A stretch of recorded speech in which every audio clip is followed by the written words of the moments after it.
dua, tiga. Assalamualaikum warahmatullahi wabarakatuh. Kami dari kelompok 6 akan menjelaskan tentang memahami iman, ipteks, dan amal. Dengan saya pemateri 1 bernama Dieva Mutiara Afifah dengan NIM 2023 205 202 009. Saya Nisa Disapela dengan pemateri 2 dengan NIM 2023 205 202 Saya Dewi Lestari dengan NIM 2023 2052 02003. Saya Eni Setiawati dengan NIM 2023 2052 02001. Saya sebagai pemateri 1 akan menjelaskan tentang pandangan Islam tentang ipteks. Untuk memperjelas akan disebutkan dulu beberapa pengertian dasar ilmu pengetahuan sains adalah pengetahuan tentang gejala alam yang diperoleh melalui proses yang disebut mode ilmiah. Sedangkan teknologi adalah pengetahuan dan keterampilan yang merupakan penerapan ilmu pengetahuan dalam kehidupan manusia sehari-hari. Perkembangan iptek adalah hasil dari segala langkah dan pemikiran untuk memperluas, memperdalam, dan mengembangkan iptek. Peran Islam dalam memperkembang iptek adalah bahwa syariah Islam harus dijadikan standar pemanfaatan iptek. Penerapan ipteks dalam Islam.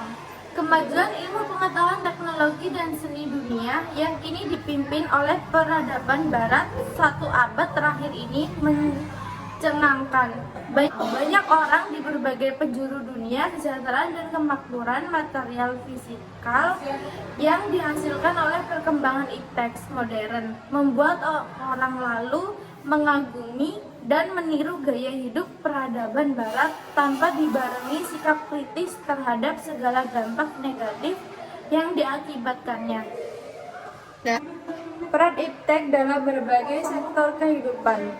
Kemajuan teknologi adalah suatu yang tidak bisa kita hindari dalam kehidupan ini, karena kemajuan teknologi akan berjalan sesuai dengan keilmuan, pengetahuan.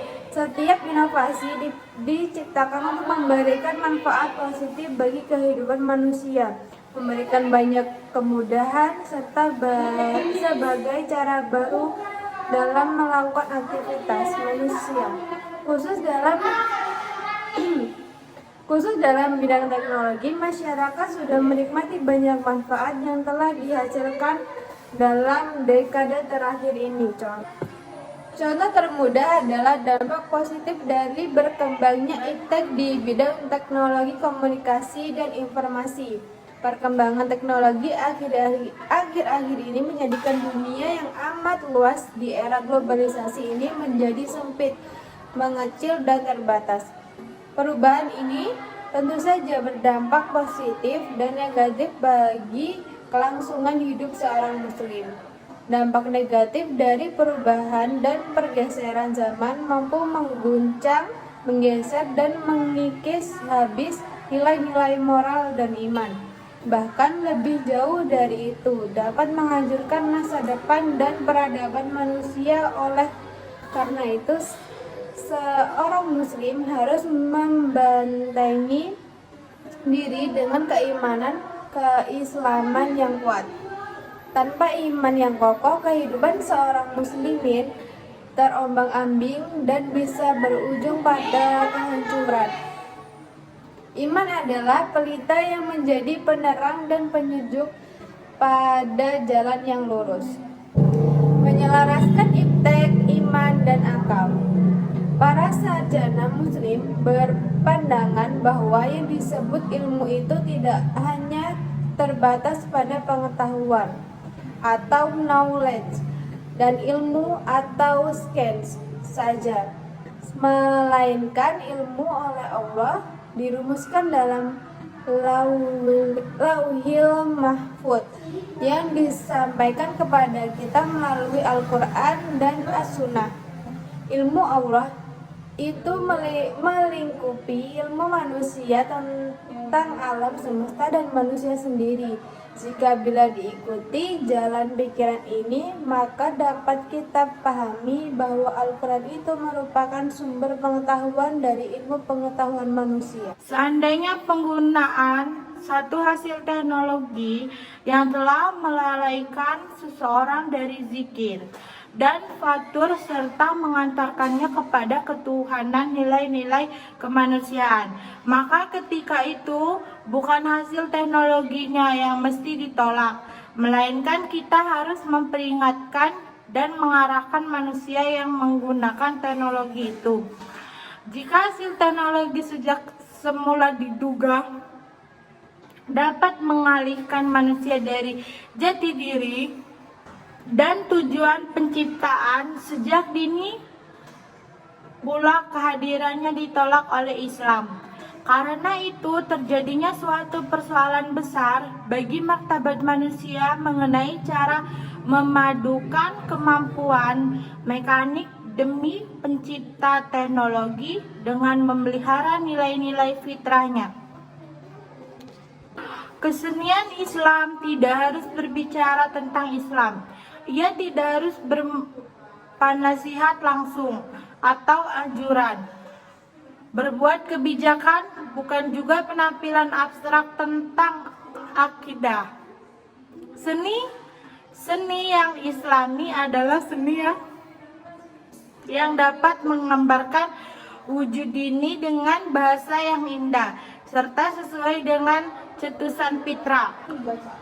Keutamaan orang beriman dan berilmu pengetahuan. Manusia merupakan makhluk ciptaan Tuhan yang paling sempurna.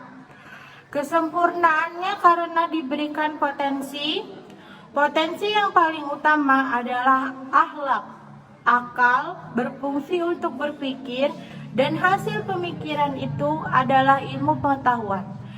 Dan teknologi, ilmu yang dikembangkan atas dasar keimanan dan ketakwaan kepada Allah Subhanahu wa taala akan memberikan jaminan kemaslahatan bagi kehidupan umat manusia termasuk lingkungan.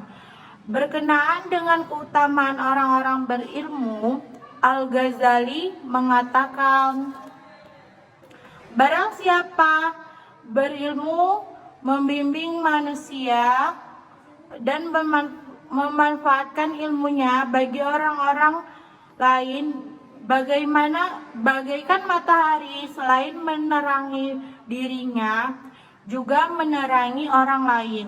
Dia bagaikan minyak kasturi yang harum dan menyebarkan keharumannya kepada orang yang berpapasan dengannya.